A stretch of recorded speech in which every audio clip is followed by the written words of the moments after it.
See the problem?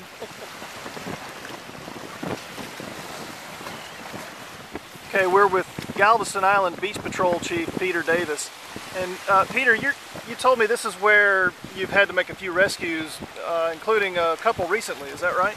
Yeah, you see this low spot behind me, and it's a really calm day today, so it doesn't look terrible, but when we made these rescues, the tide was changing, and so you had a lot of water flowing, and actually that time it was flowing from the side we're on to the other side, so this was impassable, at that point. So where we are is at the Galveston South Jetty, and over time erosion has created some cuts in this 2-mile-long jetty, which is a popular fishing destination.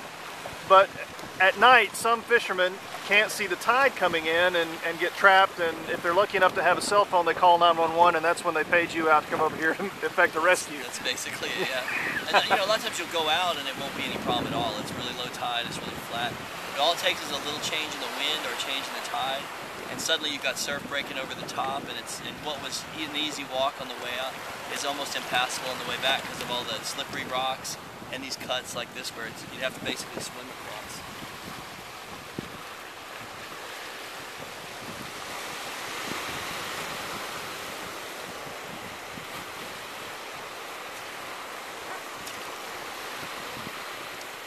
So the rescue was here? Yeah. Okay. And this is where, like, I swam on that side around and picked the people off of this side and brought them back here. We had tied a rope to them, and the firemen were pulling them up onto the rocks over on this side.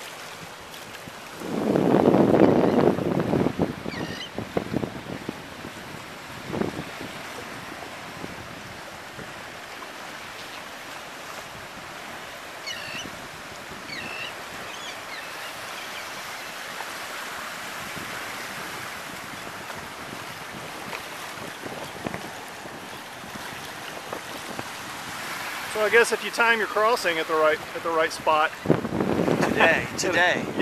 This is the one that most people fall on and stuff because they're going across here, and that last part is deep, and if they happen to hit that deep part when a wave's coming through, it's like a river.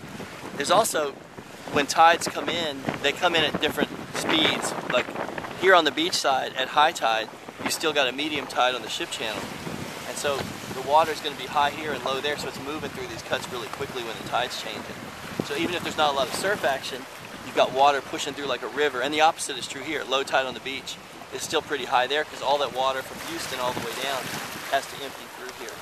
And so, it's going to rush through here. And you'll see white water. It actually comes through like white water. But you can see that thing. It's like when these guys come across here, if they, even on this low, nice, calm day, if they hit that at the wrong time, they're going to fall in. And it's deep on both sides of that.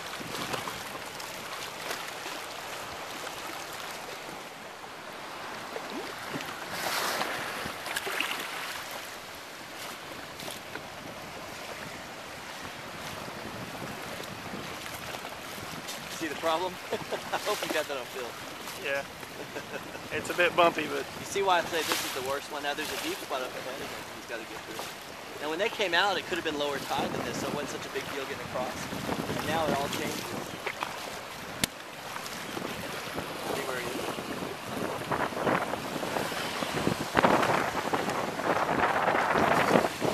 is? So you can see the depth right there.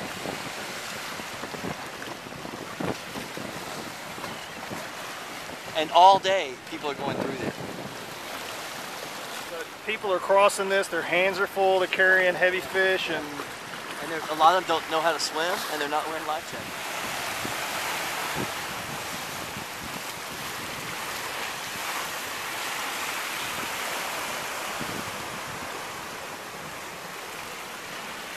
And they're out here at night, like at 3 in the morning, there's people out on this thing.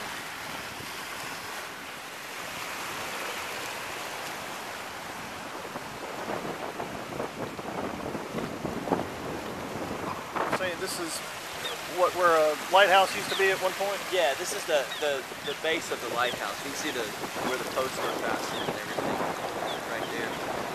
Now, you don't get people walking out to this point usually, do you? Not a lot, but people do walk out here.